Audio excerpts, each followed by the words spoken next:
Hello again. It has been observed that ideas which might be adopted throughout the whole of the United Kingdom are often tried out first in Wales or Scotland. If they work okay there, and people don't cut up rough, then it's a fair guess that the English will also put up with them. For example, a week ago, a 20-mile-an-hour speed limit was imposed on all built-up areas in Wales. This is an absolute nightmare, and it's unlikely actually to save any lives, but there we are. There's a lot of discontent about this move, but if, as seems likely, it's ultimately accepted meekly, then it is a matter of time before we see it in the rest of Britain.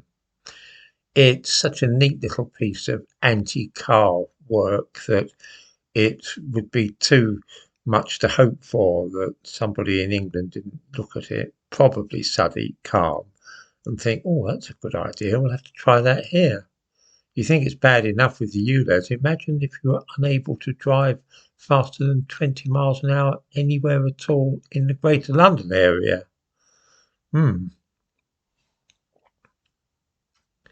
Scotland is now on the verge of abolishing jury trials for rape, on the grounds that juries are too ready to acquit. And if we wish to jack up the conviction rate, then we really ought to give juries the heave-ho and let a judge decide the case all by himself. Of course, trials without juries were another of those things which were first tried out in another part of the kingdom to see how they worked. The so-called diplock courts were introduced in Northern Ireland in 1973, and they were very successful in the sense that the conviction rate for terrorist offences and other serious crimes shot up once they did away with juries. I have no doubt that if the Scots try them out, then they will find the same outcome. The only difficulty is, of course, that the clause in Magna Carta which promises us jury trials would have to be abandoned if they became the general rule.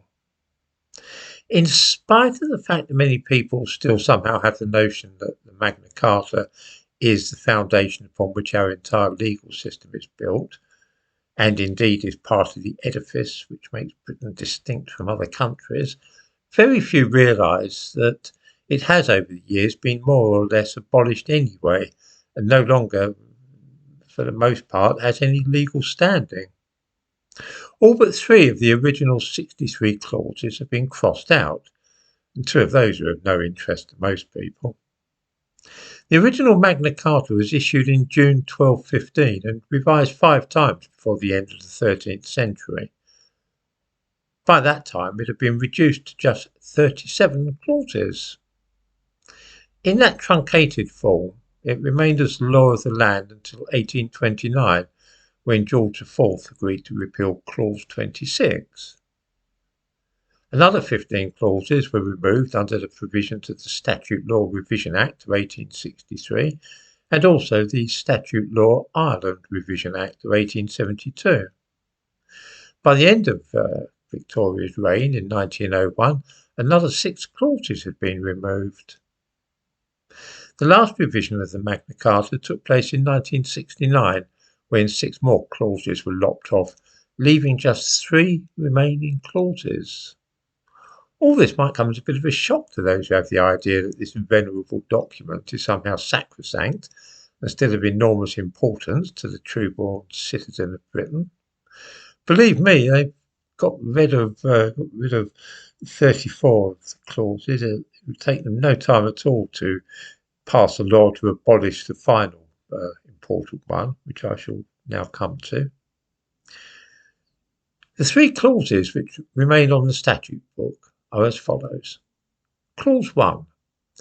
First, we have granted to God, and by this our present charter have confirmed, for us and our heirs forever, that the Church of England shall be free, and shall have all her whole rights and liberties inviolable. We have granted also, and given to all the free men of our realm, for us and our heirs forever, these liberties underwritten, to have and to hold them, and their heirs of us and our heirs forever. Well, unless you're an Anglican, that's not really much interest. Then there's clause 13. The City of London shall have all the old liberties and customs. Furthermore, we will grant that all other cities, boroughs, towns, and the barons of the 5 ports, and all other ports, shall have all their liberties and free customs. That's fairly meaningless, although it still remains in law. Finally, we come to clause 39, which is very important, but as I say, could easily be just removed the way that those half dozen or so other clauses were removed in 1969. Clause 39 reads as follows.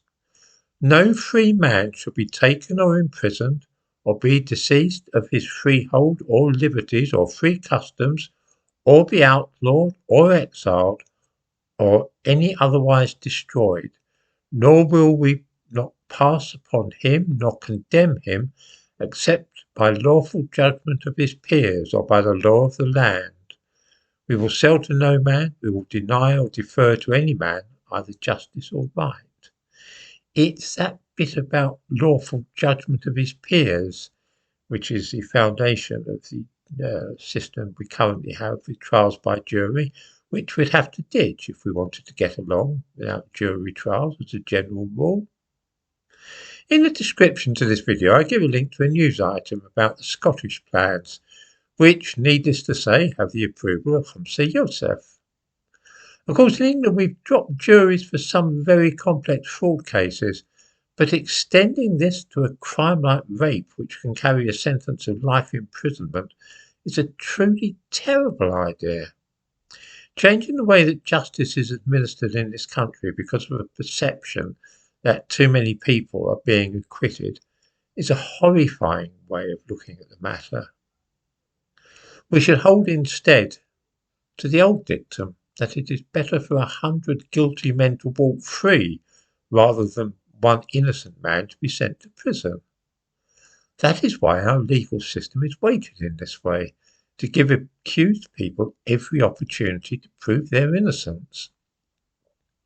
Trust me, if this gets off the ground in Scotland, then it's a matter of time before we see it also in England.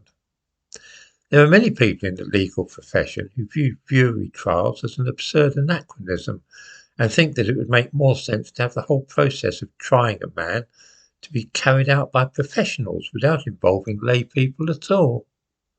A very worrying trend, and one likely to take this country one step further away from being a liberal democracy.